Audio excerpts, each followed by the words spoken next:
Apocalipsis capítulo 2, versículo 12.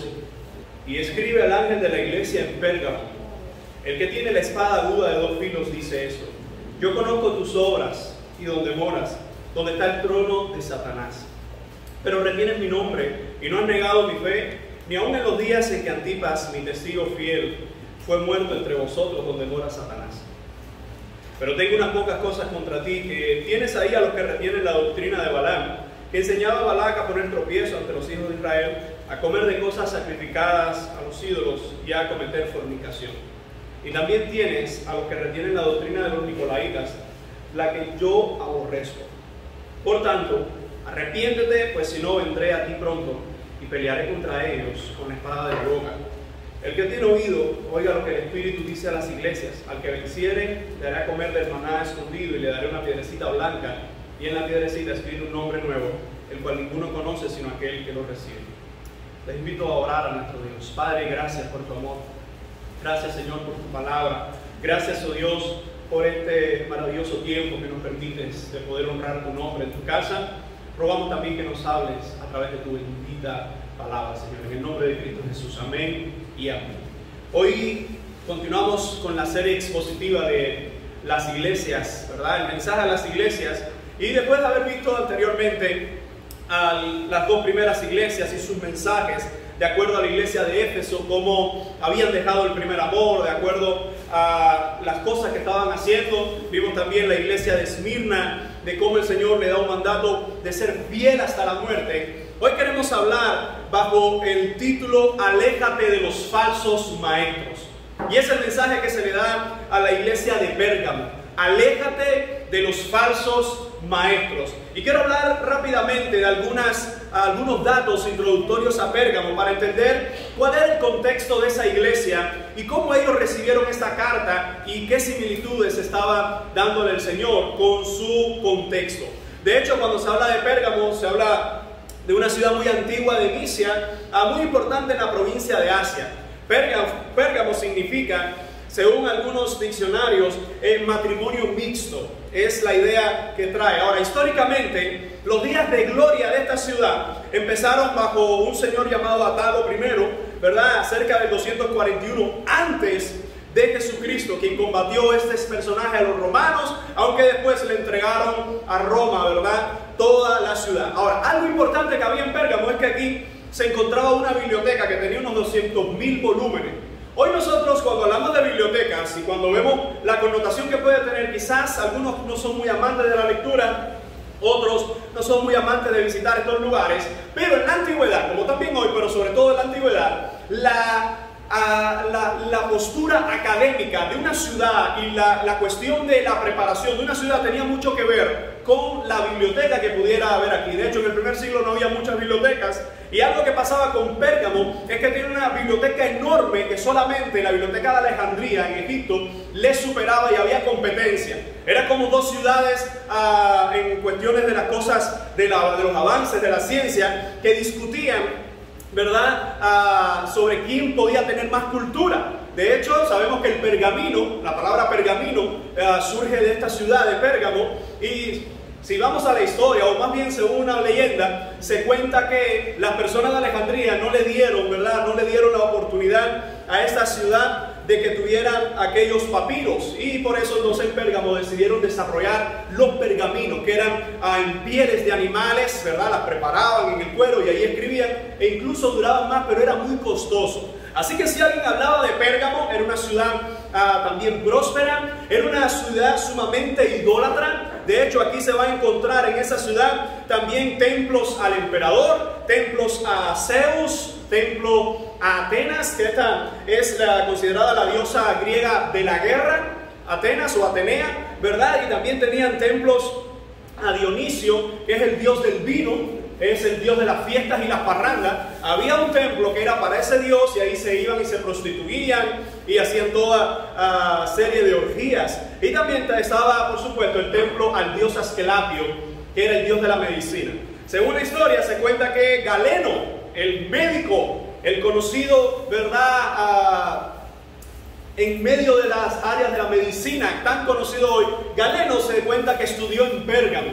Así que Pérgamo tenía un buen nivel cultural, era una ciudad bien preparada. El problema de Pérgamo es que en medio de toda su idolatría, el César, o más bien el procónsul, ¿verdad?, en esta ciudad tenía una espada, y esa espada era señal de autoridad, que eminentemente, cuando se hablaba de la autoridad del procónsul de la ciudad, o que se hablaba de la autoridad del magistrado principal, en esa ciudad se hablaba de que todos temían a esa espada. Por eso es que vamos a ver que Cristo aquí decide presentarse con ese mismo calificativo, suponiendo, ¿verdad?, o mostrando que su gloria está por encima de toda gloria humana.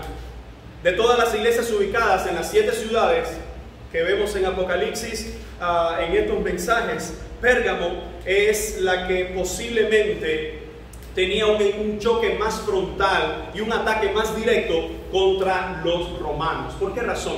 Porque una de las cosas que se exigía en todas las provincias romanas, sobre todo aquí en Pérgamo, era que el César era el Señor, o el César era el Curios.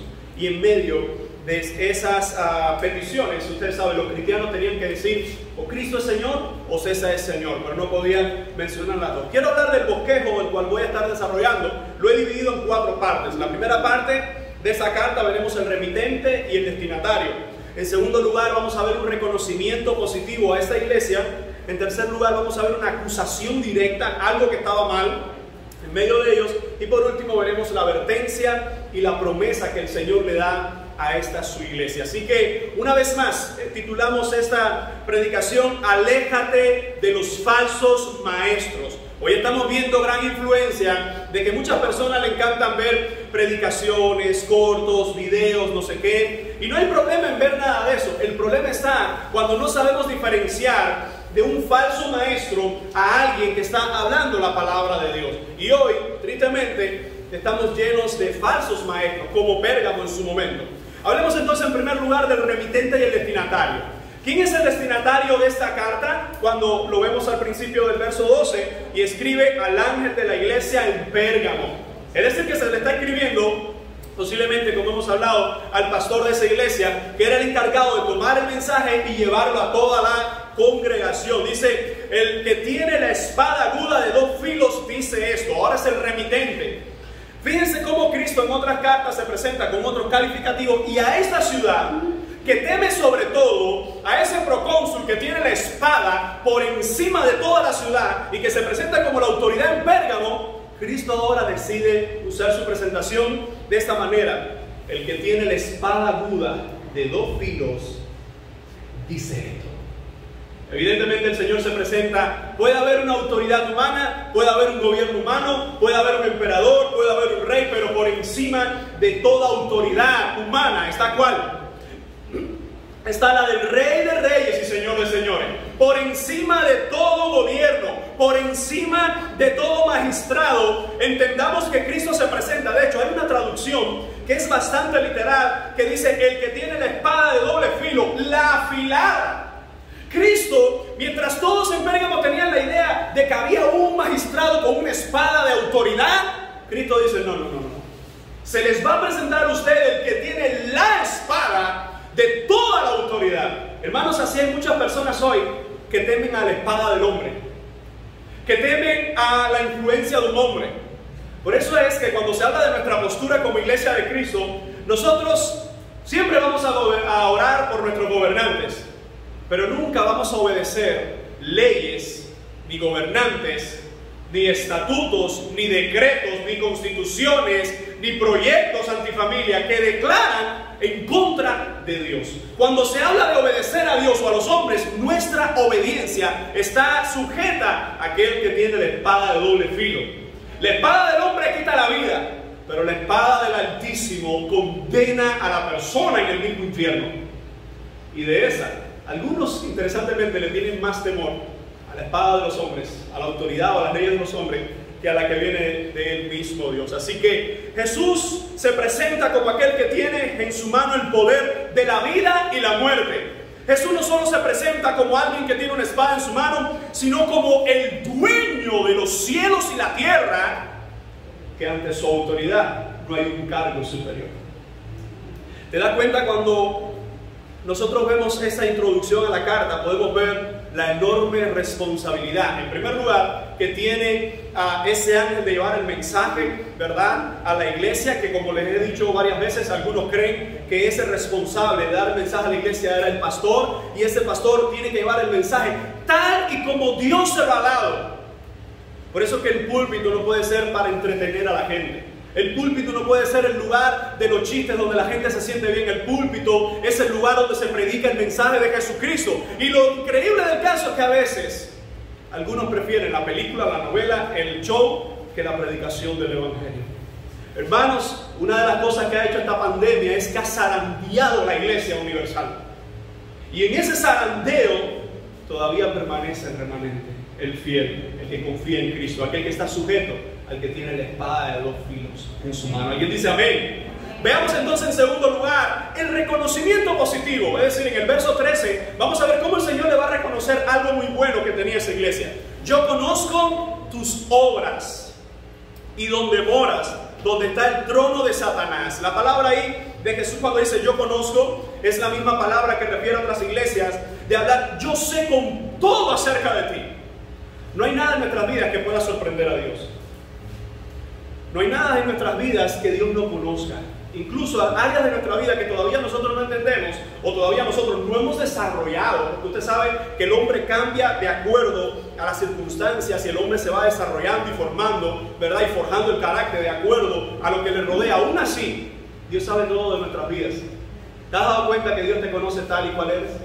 Quizá usted dice, pastor, pero es que si la gente supiera que en mí hay debilidad, si la gente supiera que yo, y el Señor dice, yo te conozco. Fíjense cómo dice, yo conozco tus obras, es decir, el Señor conocía todo el trabajo y el servicio de esa iglesia. Y fíjense ahora cómo habla la segunda parte, dice, donde moras. Evidentemente Cristo le está hablando a habitantes de Pérgamo. No eran transeúntes, no eran viajeros, sino que eran habitantes de Pérgamo, una ciudad al igual que las anteriores, muy parecida con la idolatría, con la adoración al hombre, sobre todo al emperador. Y en medio de eso el Señor dice, yo sé dónde tú vives. ¿Tú piensas que Dios se ha olvidado de los cubanos? ¿Tú piensas que Dios se ha olvidado de Cuba? Por eso a veces me duele cuando he visto hermanos que quizás dicen, no, porque los cubanos no merecen nada y no sé qué. No. Es cierto que estamos atravesando situaciones críticas, pero también es cierto que Dios no se ha olvidado de nosotros. Dios no se olvida de sus hijos.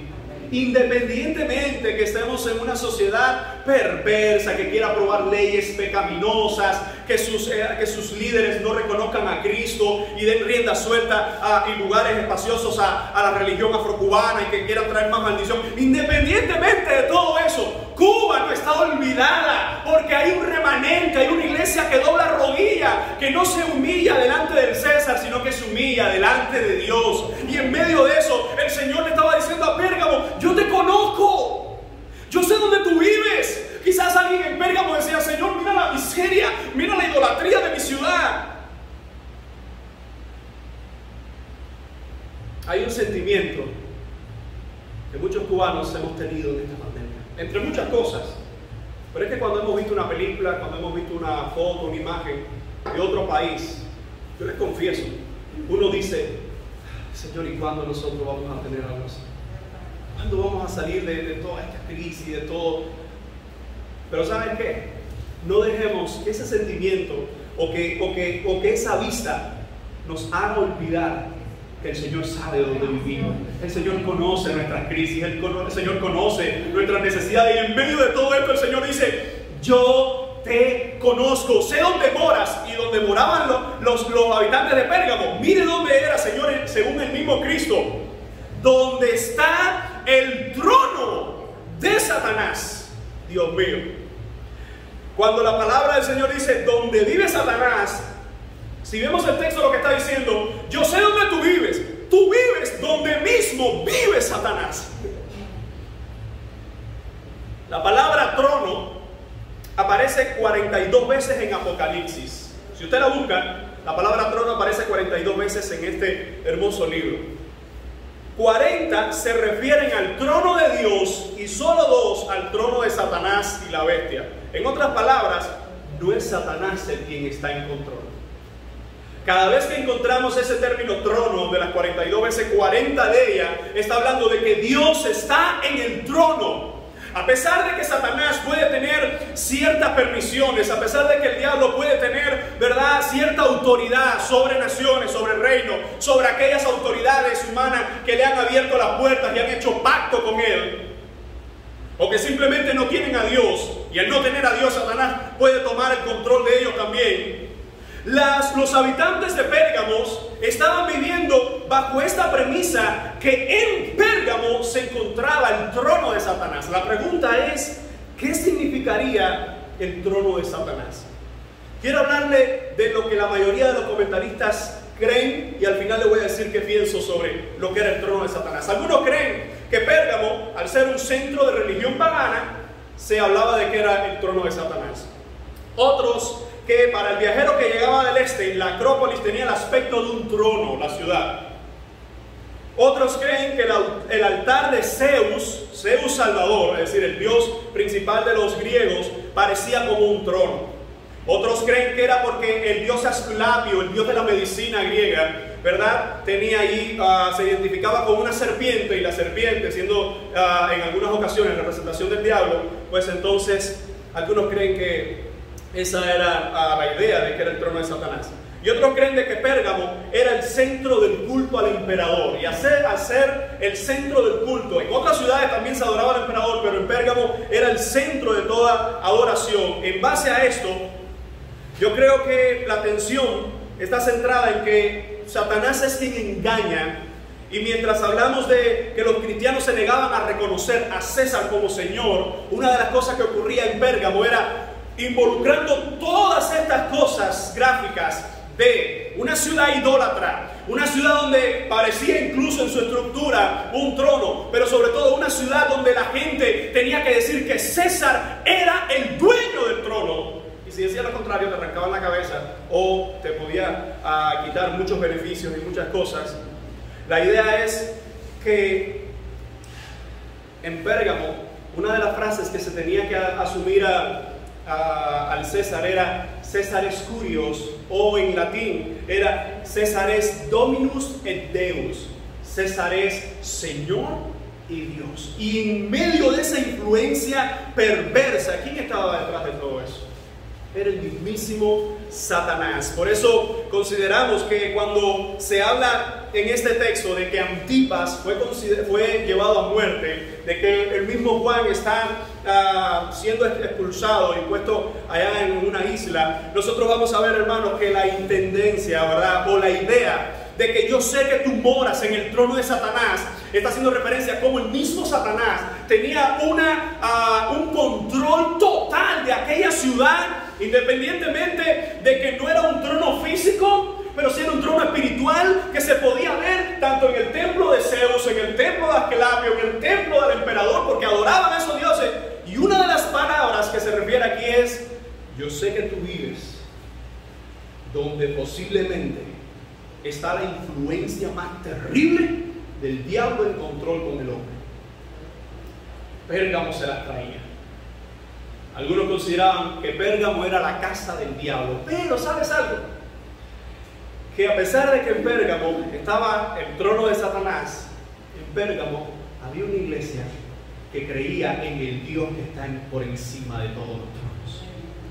Podemos vivir en una ciudad en ruinas, en una ciudad en miseria, en una ciudad en crisis, en una ciudad donde hay tanta decepción, pero a pesar de todo eso, Satanás no es quien gobierna el trono de nuestra ciudad, es el que está por encima de todos los tronos. Alguien puede decir gloria a Dios. Ahora fíjense, en medio de todo esto, Cristo reconoce la resistencia de su iglesia.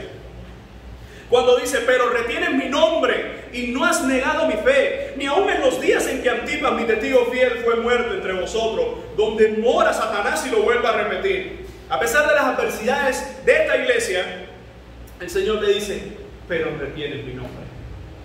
¿Se da cuenta que no hay justificación? Esa iglesia podía decir: bueno, Señor, aquí la cosa está mal, aquí no hay forma de que un cristiano pueda salir adelante.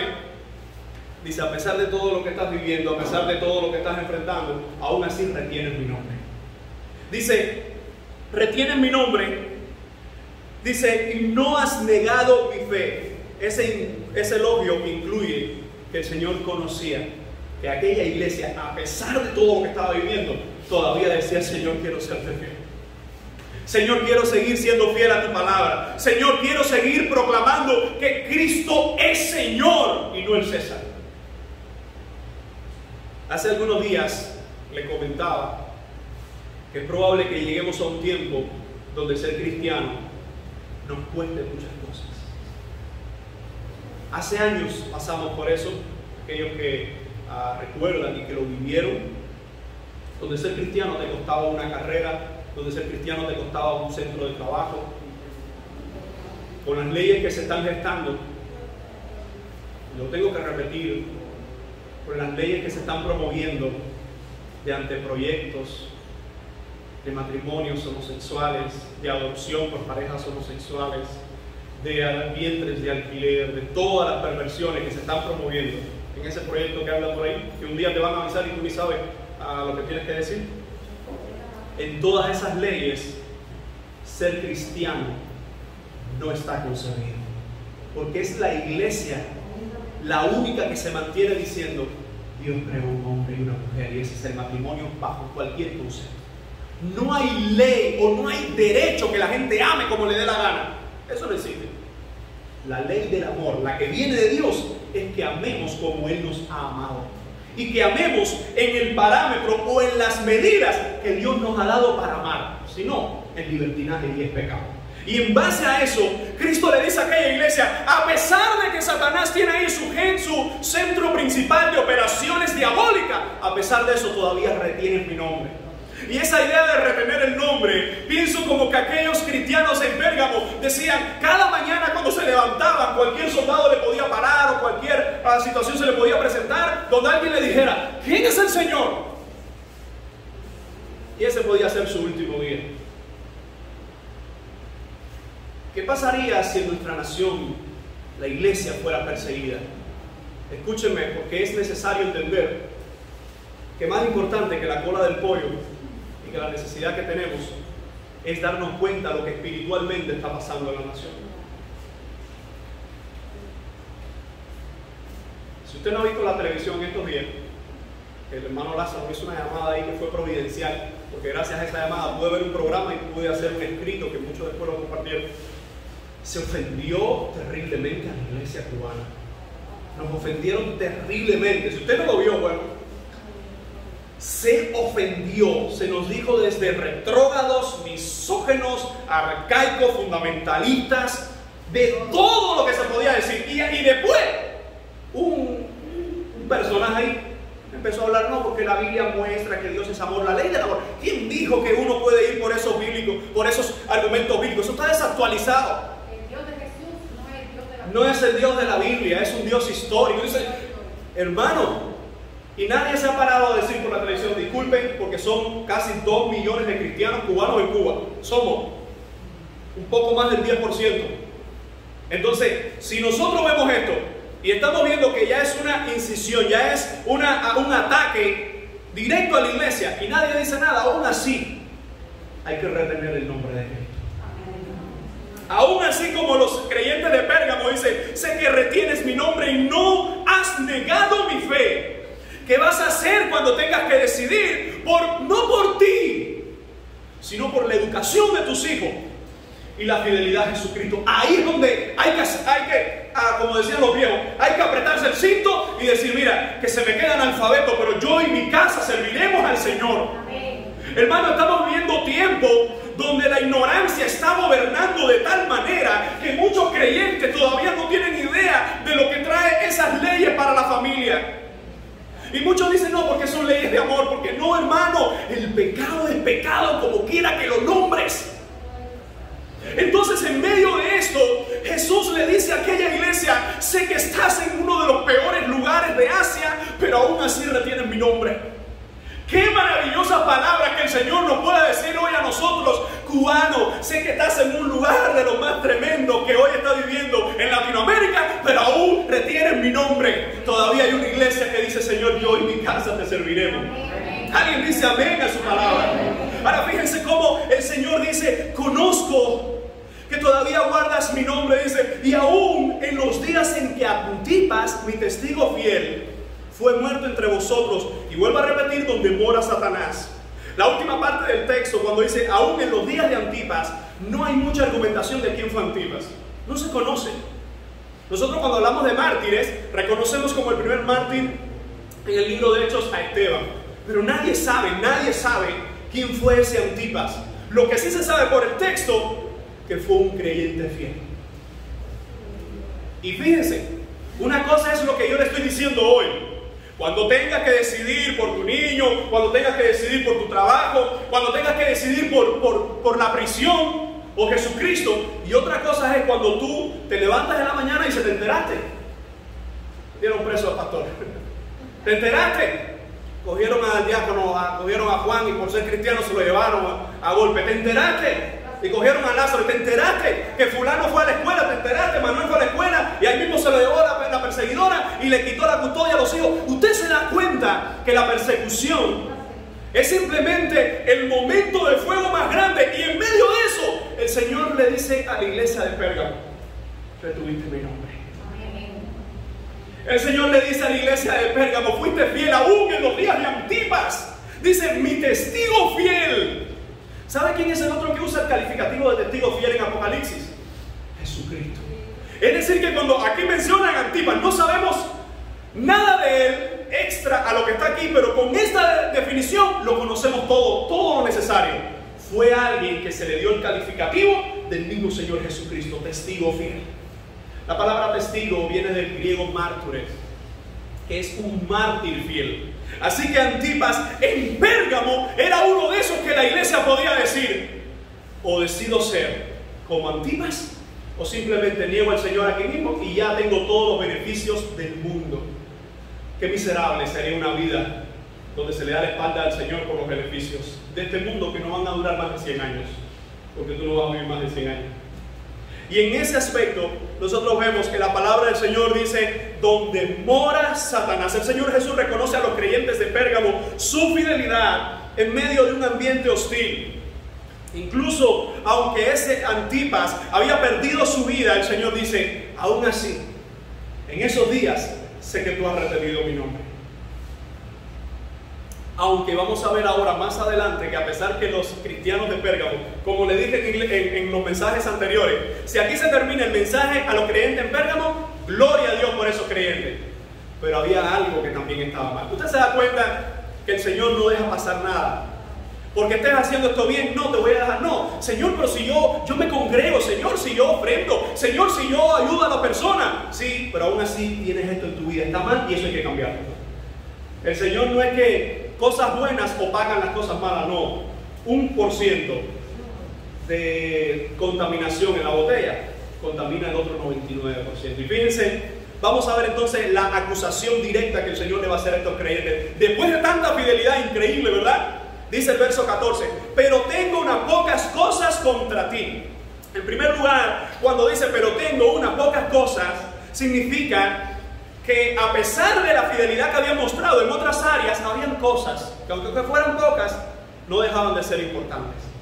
¿Y cuáles son esas cosas? Dice, Cristo va a presentar dos acusaciones a la iglesia. Hay un comentarista llamado Alan Johnson que él dice, en vista que el nombre Balaam puede significar en hebreo conquistar a la gente, que tiene el mismo significado que el griego, los nicolaitas, ¿verdad? Y en vista de que son mencionados juntos en esta carta, este autor dice que ambos grupos deben estar íntimamente relacionados. Hay dos grandes problemas en la iglesia de Pérgamo. Uno, los que retienen la doctrina de Balaam. Y fíjense cómo dice el verso más adelante, que tienes ahí a los que retienen la doctrina de Balaam, que enseñaba a Balaam a poner tropiezo ante los hijos de Israel, a comer de cosas sacrificadas a los ídolos y a cometer fornicación. A pesar de todo lo que estaba enfrentando la iglesia, un desliz que no podía dejar al Señor pasar por alto era que estaba acogiendo falsos maestros en medio de ellos. Y esto, lo de la doctrina de Balaam, recordemos es este personaje en el Antiguo Testamento que fue llamado, ¿verdad?, por aquel rey para que maldijera al pueblo en en 3 ocasiones y el Señor le dice: no vas a maldecirlo, sino que vas a bendecirlo. Una de las cosas que conocemos en cuanto a esto es que Balaam más adelante llevó al pueblo por sus consejos, a pesar de no estar entre los hebreos, llevó al pueblo en sus consejos a cometer fornicación, a comer de los sacrificados a los ídolos, ¿verdad? Y en todo este aspecto, eso lo podemos encontrar en Números 31:16 y también en Números 25. Las enseñanzas de Balaam no eran tanto una doctrina como una práctica.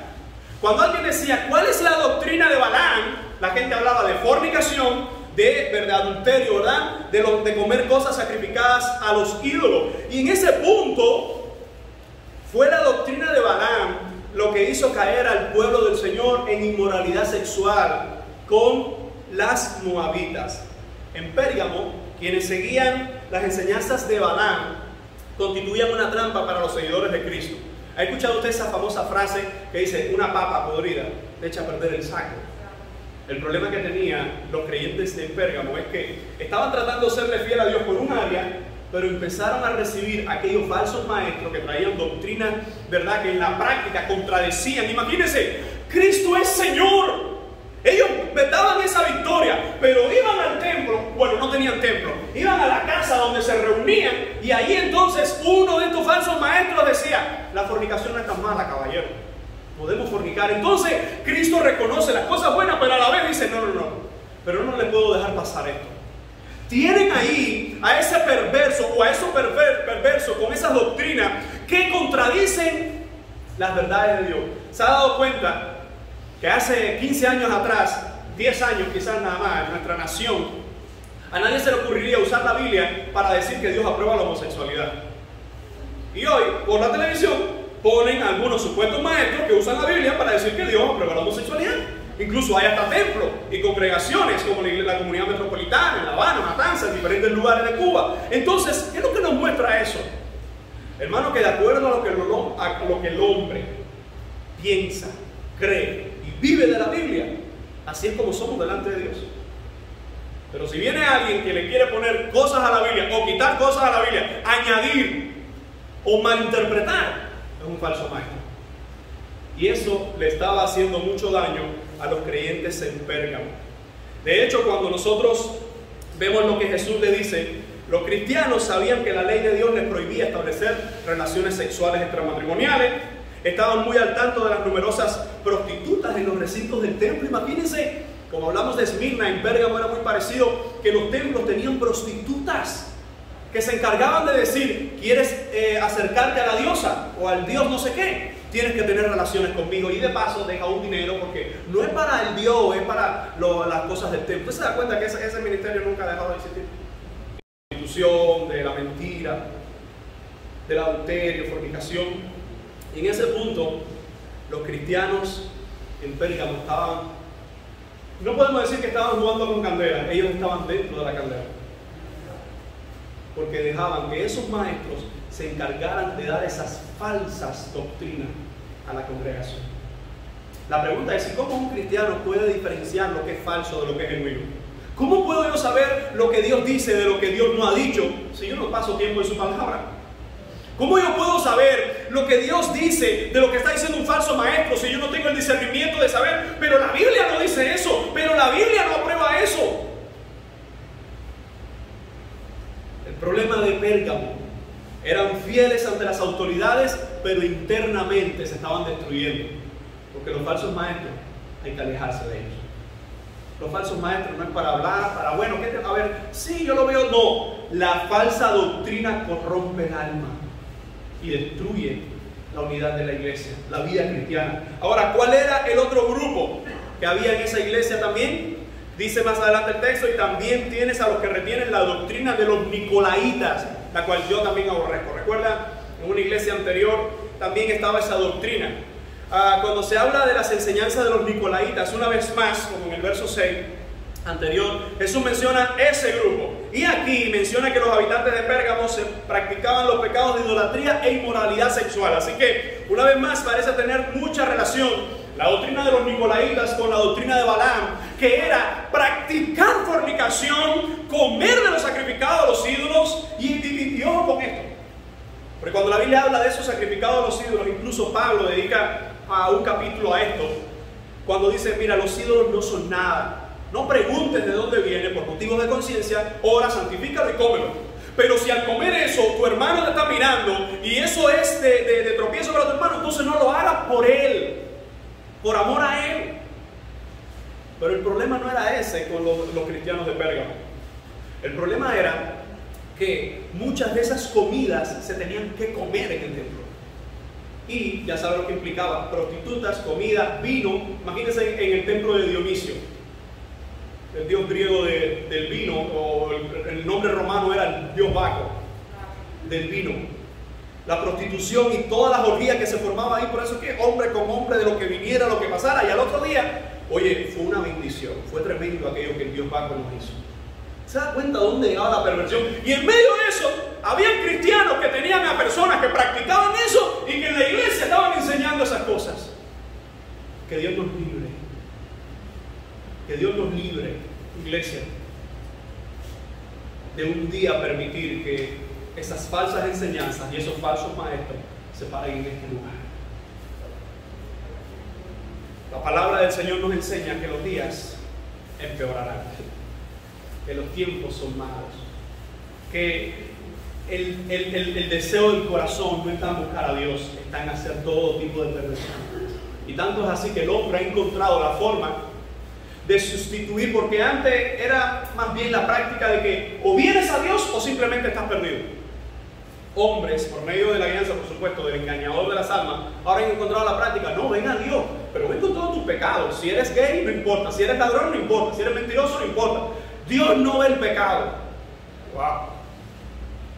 Se da cuenta que los falsos maestros y las falsas enseñanzas corrompen y envían al infierno a muchas personas. Así que la permisión del pecado es un acto detestable delante de Dios, mi amado. En ocasiones las personas prefieren quedar bien con los hombres que quedar bien con Dios. Y no ofenderlos, ¿verdad? No, es que no quiero, es que él me dijo eso, pero yo no estoy de acuerdo, pero es que no quiero que se sienta mal. En estos días encontré una frase del pastor John MacArthur que dice: habla del evangelio, lo voy a parafrasear, habla del evangelio como es. Si el evangelio ofende a las personas, déjalo que los ofenda. Las personas han vivido toda una vida ofendiendo a Dios. Entonces a veces nosotros como que tratamos de bajar. No, bueno, a ver, mira, no es que tú eres pecador. No, a ver, ¿cómo decirlo? Es que todos somos pecadores y todo. No, usted es un pecador. Como yo lo fui, el Señor me rescató. Entonces a veces tenemos como que, no entiendan mal. En realidad es que esos proyectos, esas constituciones ahora lo que quieren es como que todo el mundo sea feliz, sea libre, sea amoroso. No, eso es manipulación del lenguaje, eso es pervertir las cosas buenas y eso es traer maldición a la familia cubana. Ese es el nombre que lleva. Independientemente que eso te quite algunos seguidores y te ponga otro tipo de seguidores. El que entiende, entienda, ¿verdad? Entonces, en medio de esto, el pecado corrompe todo. El pecado y el falso maestro corrompen tanto su vida como los que están alrededor, porque en algún momento le empiezas a prestar oído. Por último lugar, quiero hablar de la advertencia y la promesa. El Señor le ha saludado, el Señor le ha dicho las cosas buenas, le ha dicho lo que estaba mal, y ahora el Señor va a dar una advertencia y una promesa. ¿Cuál es la advertencia? Esto está en el verso 16-17. Dice: por tanto. ¿Te das cuenta que el Señor, como mismo te presenta el problema, Él te presenta la cura? Como mismo te pone, ¿verdad?, cuál es la situación crítica, te presenta cómo salir de allí. Dice: por tanto, arrepiéntete, pues si no, vendré a ti pronto y pelearé contra ellos con la espada de mi boca. ¿Había leído usted este versículo y lo había interiorizado? Fíjense cómo dice, vamos por parte. La palabra arrepentirse se encuentra 12 veces en Apocalipsis. 8 de esas 12 veces son a las iglesias, a las 7 iglesias. Y las otras, bueno, hablan en sentido general a los incrédulos. Los cristianos de Pérgamo tenían que arrepentirse por no haber expulsado a los falsos maestros. Esta no era gente inmadura que estaba tratando de cambiar, no. Eran creyentes que se presentaban como maestros, aparentemente sabios, aparentemente inducidos en la palabra del Señor, pero en realidad estaban corrompiendo la vida cristiana. Si Jesús odia esas cosas, los cristianos de Pérgamo teníamos que odiarla también. Y los cristianos hoy tenemos que odiar lo que Dios odia. Alguien dice, no, ¿quién dijo? Dios no odia nada. Bueno, miren lo que mismo el Señor dice aquí en este texto. Cuando habla de las obras de los Nicolaitas, dice las cuales yo también aborrezco. El Señor detesta el pecado, hermano. Al pecado no se le puede pasar la mano, no se le puede buscar el lugar. No, sí, pero hay que entenderlo, no. El pecado es detestable delante de Dios. Y si una persona ama lo que Dios odia, entonces la ira de Dios está sobre esa persona. Y si una persona odia lo que Dios ama, la ira y el juicio de Dios será sobre esa persona. Dios nos llama a amar lo que Él ama y a odiar y aborrecer lo que Él odia y Él aborrece, el pecado, ¿verdad? Así que Cristo le está diciendo, por tanto arrepiéntete, pues si no te arrepientes, ¿qué es arrepentirse? Lo sabemos, ¿verdad? Es ese cambio radical, es dejar por completo, de raíz, en tu mente, en tu corazón, en tus acciones, esa actitud. En otras palabras, ¿qué le estaba diciendo? Aléjate de esos falsos maestros. Sácalo si tienes que sacarlo, expúlsalo si tienes que expulsarlo, dice, pero aléjate de esos falsos maestros, porque te pueden corromper el alma. Y en este aspecto, dice que el Señor advierte a la iglesia, dice, si no vendré a ti pronto. Algunos piensan que está hablando de la segunda venida, otros pensamos que es de una venida más inminente, pero a juzgar a esas personas que estaban corrompiendo a su iglesia. Independientemente de que se puede entender de las dos formas, como el juicio inminente sobre esos falsos y el juicio final que será sobre esos falsos, que también se puede entender así. Lo que está claro aquí es que dice, vendré a ti pronto y pelearé, dice, no contra ti, sino contra ellos. Y uno dice, bueno, va a ser contra ellos, sí, pero el problema es que ellos están dentro de ti.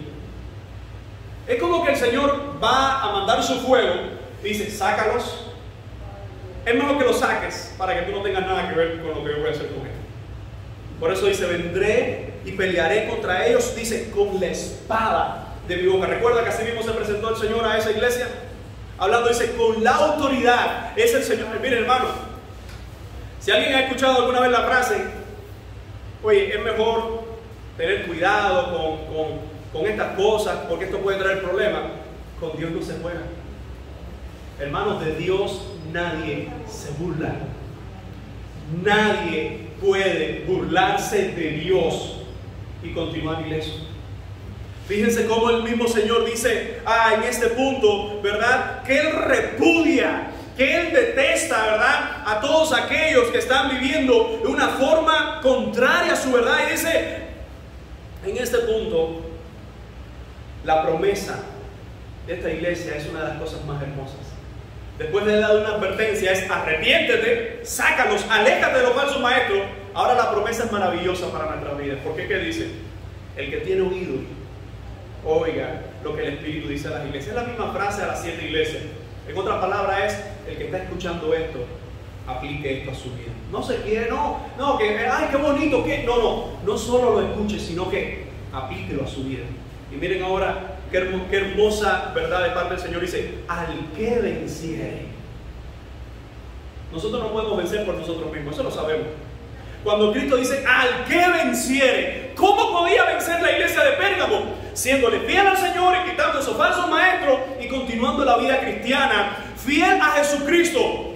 ¿Cómo podemos nosotros ser fieles en medio de todo lo que estamos experimentando y viviendo hoy, con la necesidad y la escasez y todo? Hay que seguir siendo fieles. Aunque eso traiga diferentes ataques a nuestras vidas. Y en este punto dice, al que venciere daré a comer, y él da 2 puntos, dice, el maná escondido, y le daré una piedrecita blanca. Y en la piedrecita escrito un nombre nuevo, el cual ninguno conoce, sino aquel que lo recibe. ¿Qué significan esos 2 elementos? Recordemos que por 40 años el maná fue dado de alimento a Israel en el desierto, ¿verdad que sí?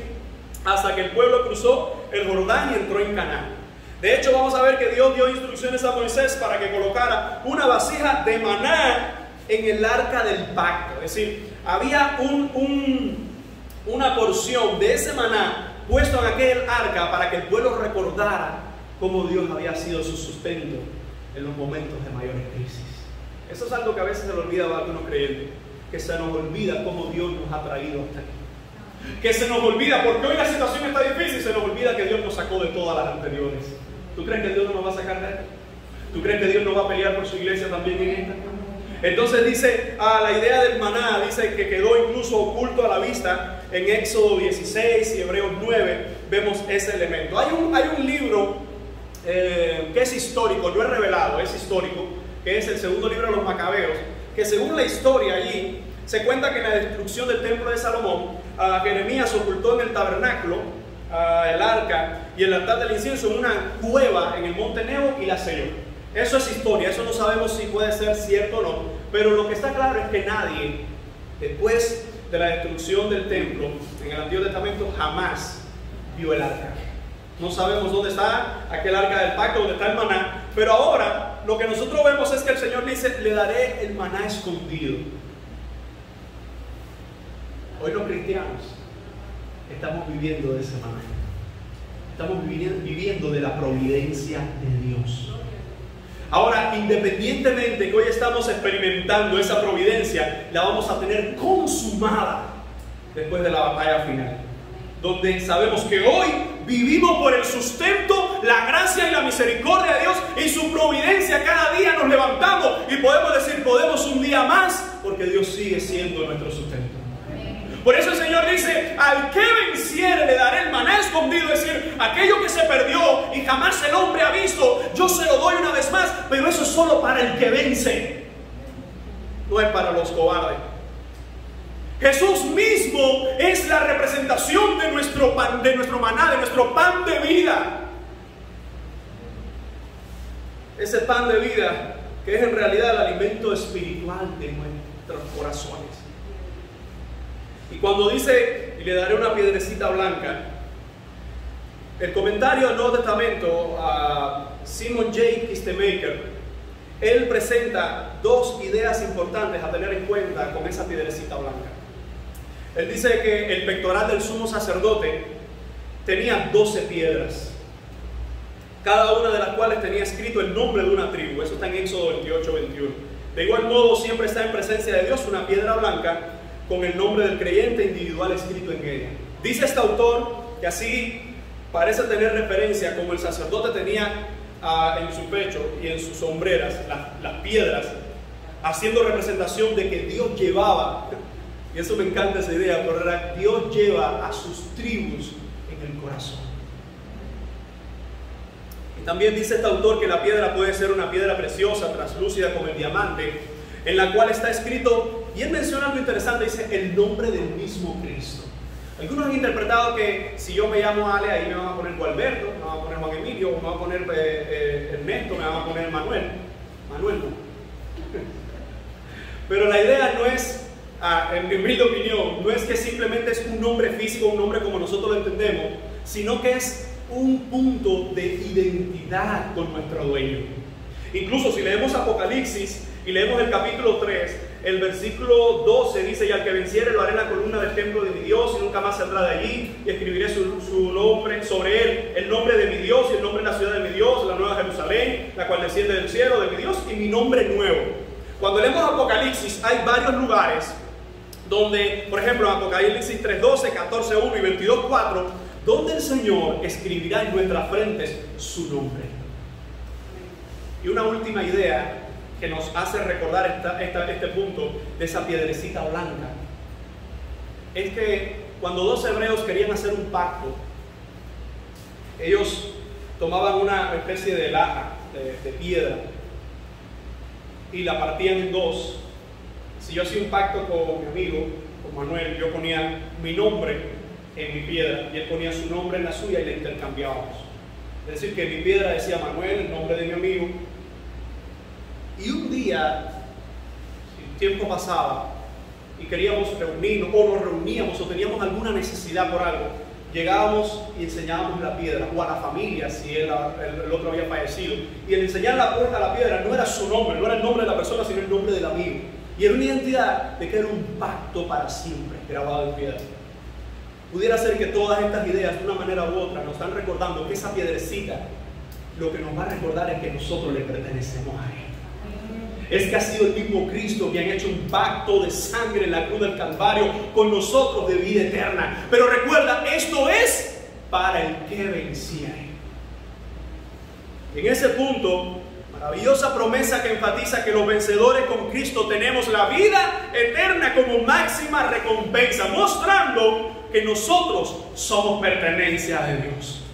En esta vida, recuerda iglesia cubana, recuerda iglesia del Calero, buen samaritano, le pertenecemos a Jehová de los ejércitos. Nuestra frente tiene el nombre de Cristo. Mañana no sabemos lo que nos depara, pero sabemos que Cristo pelea con sus hijos. Estamos preocupados, evidentemente estamos preocupados por el futuro de nuestros hijos y lo que pudiera ser la educación en sus vidas. Aún así, sabemos que nuestros hijos han sido enseñados en los caminos de Jesucristo y ellos también le pertenecen al Señor. En medio de todo esto, el llamado para la iglesia de Pérgamo refleja el amor del Señor por los suyos y la no compatibilidad de ninguna manera con las cosas pecaminosas. Aléjate de los falsos maestros, aléjate de esas actitudes, de esas doctrinas, de esas cosas que te alejan de Dios. Pérgamo había guardado y había retenido el nombre del Señor, le faltaba algo: alejarse de los falsos maestros.